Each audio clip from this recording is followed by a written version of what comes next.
Assalamualaikum warahmatullahi wabarakatuh.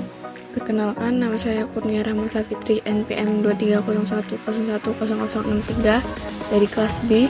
Di sini saya akan menjelaskan materi tentang hardware. Yang pertama, hardware input. Hardware adalah semua jenis komponen pada komputer yang memiliki bentuk fisik, bisa dilihat dan dirasakan.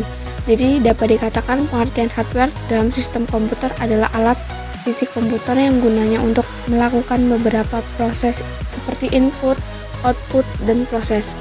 Hardware input adalah perangkat masukan yang berperan memasukkan data berupa gambar, teks, video, dan audio ke dalam komputer.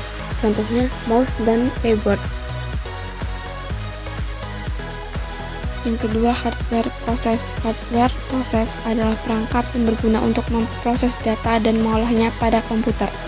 Perangkat ini bisa disebut sebagai otak komputer karena melakukan proses penting terhadap data yang diinputkan.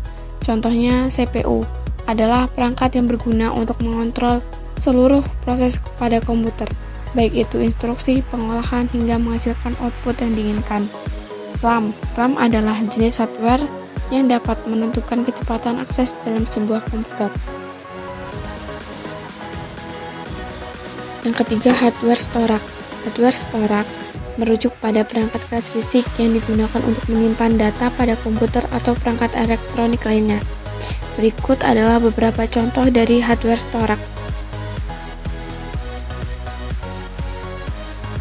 Selanjutnya, hardware output adalah perangkat yang berfungsi untuk menghasilkan informasi baru atau data yang berguna sehingga dapat dimengerti oleh user.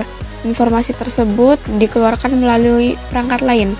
Contohnya, monitor mempunyai fungsi menampilkan informasi yang sudah diproses. Dengan begitu, pengguna dapat melihat informasi tersebut. Selanjutnya, printer adalah hardware yang berfungsi mencetak informasi atau data ke dalam kertas berupa tulisan atau gambar. Yang terakhir adalah cara kerja hardware. Cara kerja hardware adalah didasarkan pada perintah.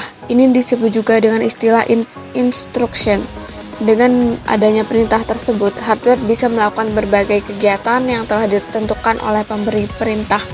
Adapun 3 instruksi dasar untuk menjalankan hardware adalah sebagai berikut.